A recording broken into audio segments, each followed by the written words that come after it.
នៅព្រំដែនសុខសប្បាយជាធម្មតាទេજોអូនវិញសុខសប្បាយដែរទេ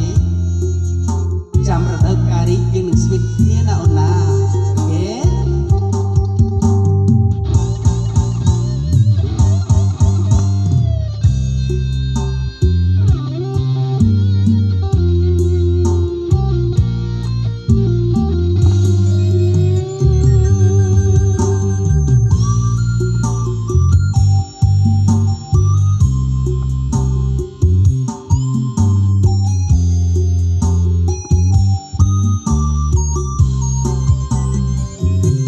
បាយក៏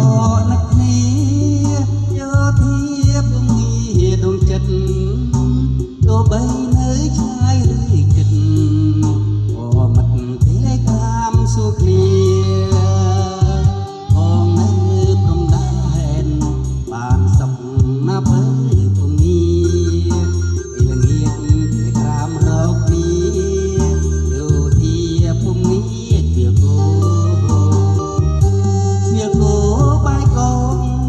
ស្នេហ៍យើងមិនខំចិត្តទេបាយរៀងយើងនៅចាំស្នេហ៍យើងងាអូននៅចាំបងមិនយូរទេស្រីតែថ្មីជួបជុំអូនបង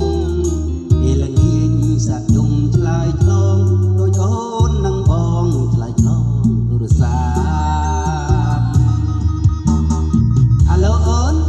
បងនៅព្រំដែនសុខសប្បាយ